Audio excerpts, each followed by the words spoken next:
We are back now on the GSMC Chip Shot Football Podcast to discuss one of the more entertaining games of Week 5 thus far. That being, as you guys saw there on your screen, the Ravens and the Cincinnati Bengals. The first AFC North contest so far of the early season did not disappoint at all. This matchup between the Ravens and the Bengals, we kind of hyped it up last week when we previewed it a little bit, just because of the implications of both scenarios if either team lost, obviously, and Baltimore took advantage. I thought of some crucial errors by the Bengals in this game to win 41-38 in overtime. Now, the Ravens, like I mentioned before in the last segment, are first in the AFC North with a 3-2 record, and the Bengals in the AFC North as well obviously fall to 1-4, along with the Cleveland Browns in last place after this contest. And looking at both of the performances, I think to me, none two stand out more than these two guys, right? Lamar Jackson and Joe Burrow. Lamar, an outstanding game. It had pretty much everything. He was making the throws, running with the ball, obviously, how he complimented Derrick Henry, and as well, just making the crazy wow throws, right? You're going to see it everywhere for the next couple of days. The touchdown that he had to Isaiah Likely, it was insane, quite honestly. When you hear everybody talk about how quarterbacks should never do what Lamar did, basically in that scenario, and for him to execute it perfectly and create a touchdown out of it, in which they needed to, it was insane. It was great to see Lamar Jackson perform like that. 348 yards, 4 touchdowns on 26 of 42. He also added on 55 rushing yards.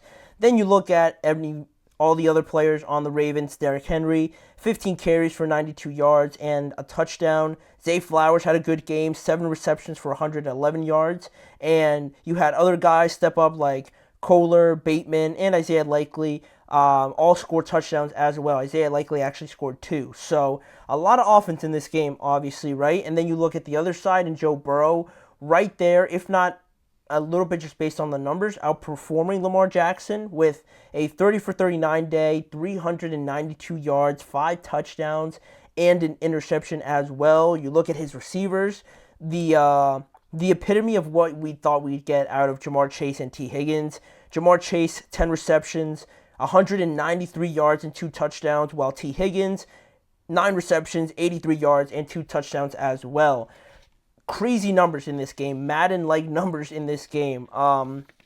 Unfortunately, I couldn't catch the entirety of it. I had to go back and watch the bigger parts of this game. And you look at some of the moments that transpired in this game. Obviously, you look at in that first half, the action was all over the place right from the start for both offenses. Cincinnati were actually leading at the half, 17-14. And there wasn't too much contribution from the running game. I didn't include too much of that, other than Derrick Henry, obviously, because he had big moments. But there wasn't too much from the running game, from Zach Moss or Chase Brown, really that much, because the passing game was just off the charts with both of these guys. They were as close to perfect, right? Neither of the guys were giving up anything, right? They were hitting on every throw. They were making every play. What was going to give for there to be any sort of difference in this game that one team or the other could take advantage of? And then we got to the second half, right? And there were 6 touchdowns just in the second half, back and forth right from the start of the half. It was Bengals score, Ravens, Bengals, Ravens. It was great. It was great to see. And while Cincinnati at one point, I think they were leading by 3 points. Yeah, they were leading 38-35. They were on their drive to try and ice the game there towards the end. And, Joe Burrow making one of the crucial mistakes, I think, of this game, throws that interception to Marlon Humphrey, trying to get it to Jamar Chase. It was a slant route, I believe, and I think Marlon just kind of jumped it, stepped in front of it.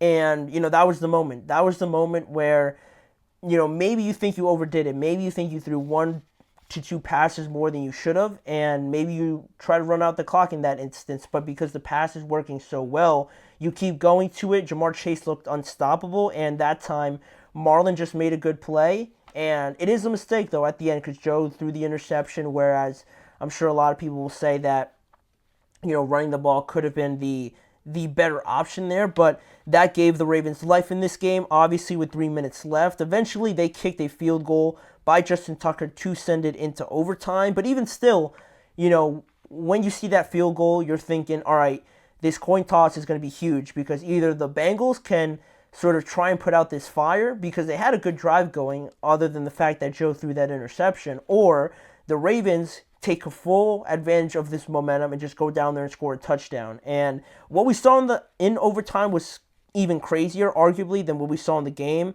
Baltimore got the ball first, and they were driving pretty fast. They were driving pretty fast down the field with the first possession of overtime, and there was just that one play, right, where a fast snap. I'm not sure if Lamar took his eye off of it or he wasn't expecting it to come that fast or at that time, but he bobbled the snap. It kind of hit off of his chest, and he fumbled it. He fumbled it away, and the Bengals recovered it at their 39-yard line. All Cincinnati needed was a field goal at that point, right? Because it was the second drive of the game, and they got into range as good as they could have. And this is so one in a million sort of scenarios, right? We all saw the field goal, I'm sure, if you tuned into this game, how it looks at first when you're watching it live like dang, Evan McPherson missed that badly. That's what I thought. And then you replay it closer and you saw the holder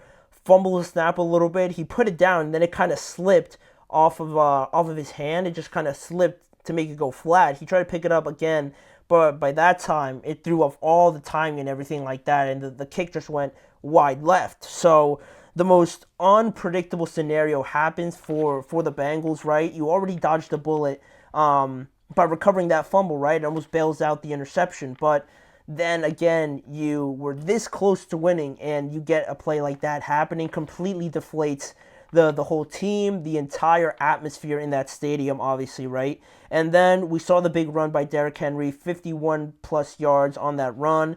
They were down at around the 15 to 10-yard line, and all Justin Tucker has to do is just basically chip it into the goalpost, and that's the game. That's the game right there, 41-38. The Ravens escape where you're thinking they got the ball first, they should win. They fumble it away. Now the Bengals are going to win, and then they mess up the kick, and the Ravens, get a miracle to happen, and they steal this game. And just looking at some of the takeaways from this, it's a harsh loss.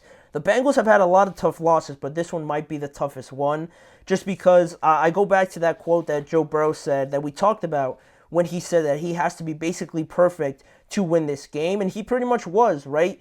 The way that this Ravens defense played against Josh Allen, only allowing 10 points, you're thinking, man, they're going to come in here and really put up a better fight. But Joe Burrow, 5 touchdowns, almost 400 yards. And Rams House 99, redraft full PPR stuff. Sorry, I'm reading it. I'm reading it in my head. Redraft full PPR, SF start 8-10 man. I have 2 offers. First, Mahomes, Bijan, Worthy. 4, Purdy, Ayuk, Mixon, and the other is Mahomes. Shaheed with return yards, Jacoby for Lamar, Andrews, Ridley. Thoughts? This is a lot. I like the first one, honestly. Mahomes, Bijan, and Worthy for Brock Purdy, Ayuk, and Mixon. I'm a really big fan of Mixon. And it's unfortunate that he has been hurt because the first couple of weeks, I think, he played very, very well. So I really am a fan of him. Not too high on Mahomes, honestly. Their offense is just banged up a lot. Bijan, I expected more, and I think you can get more with Ayuk as well. So I like the first one, obvious. Like I said, Eric Fortis, welcome to the show. Need a t-shirt? I would love one too, honestly. Once I get one, maybe you could get one as well. But just recapping this game here, saying the last few nuggets here that I have on the Ravens and the Bengals. It's a loss, and the Bengals play as perfect as you would have liked them to. At least Joe Burrow did. But I'm not saying that this loss is on him, but you go back to that interception, that missed field goal. It obviously can't happen, right? But it's weird. I think it's really weird how Burrow is in this situation where it always feels like it's the defense's fault a lot of times with these losses. And now it's the special teams costing him, right? Where the defense did enough to kind of get him in a spot to win the game. Now the special teams can't get it together. And now they're costing them plays or games where Joe Burrow plays a very good game again, and it kind of goes all to waste. But it sounds like a cop-out for Joe Burrow, right? Like he can do no wrong. And I'm not trying to say that it's never going to be his fault because, again, he threw that interception, right? Maybe, obviously, thinking back on it, he doesn't become that aggressive or throws that pass to Jamar. He's not exempt from any sort of criticism or anything like that, but I think it's fair to say that most blame always lies somewhere else, where you look at some Cincinnati Bengals fans and they're seeing their quarterback, however way you take it, maybe outperform Lamar based on the stats. And at home, you're driving to kind of ice the game, and it's always something. It always feels like it's something getting in your own way, and it's unfortunate. Obviously, the Bengals are frustrated. Jamar Chase, pretty frustrated after the game as well in his comments. Obviously, Joe as well. And I just think this kind of stems from really like an over-reliance on Joe Burrow a little bit. Because the whole narrative idea of coming into this season where the Bengals was that, if Joe Burrow stays healthy the entire year, they're going to the Super Bowl, right? I think they overcompensated a little bit there, right? Joe Burrow is amazing to have on there, right? He gives you a great chance to beat anybody in the NFL. We saw it against the Chiefs. We've seen it now against the Ravens. But still, he needs something else. He needs a little bit more help from the defense, allowing less than 30 points maybe. That would help. The special teams, right?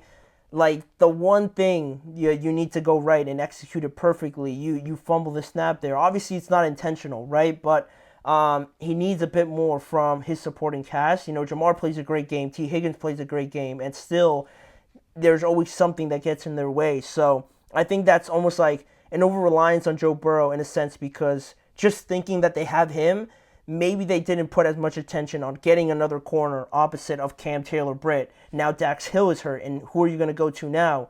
The defensive line isn't great. The run defense, not that great either. The passing defense, even with those guys there, isn't amazing either. So all these things, I feel like it was just an over-reliance on Joe to think that he's going to be here, so we're just going to be in the conference championship anyway. Why are we going to go overboard and think that we need these many pieces when we've done it before with just Joe? But, that always can't be the case. The AFC is a super tough conference overall. Now you got Houston in there.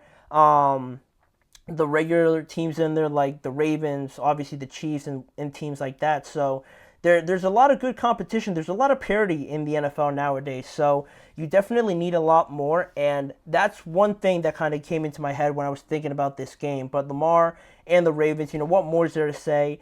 They're looking great. Lamar and Derrick Henry, obviously. But that defense still needs a little bit more work. I think they've, I had it down, I'm pretty sure they've allowed like 25 plus points in all their games. Or it's the fourth game that they've allowed 25 plus points with that defense. So, it's gotten them 3 wins more than their losses, but that needs to tighten up a little bit more for me to believe that this is really the Ravens team from last year. So, great game overall, I'm not complaining of what I saw, but still, tough one for the Bengals. I kind of feel bad for them. Being a Steelers fan, almost feel bad for them, but not entirely. But that brings us to our next game that we want to talk about. For as good as a game this was, the Bills and the Texans game was right there with it. We had Josh Allen facing Stephon Diggs again, 2 of the best AFC conference teams just in general at 3-1 apiece. What was going to give? Ultimately, it ended up being a mistake from the sidelines that I thought costed the Bengals or the Bills this game. So we're going to talk about that and what transpired in this game as well when we return in just a few seconds.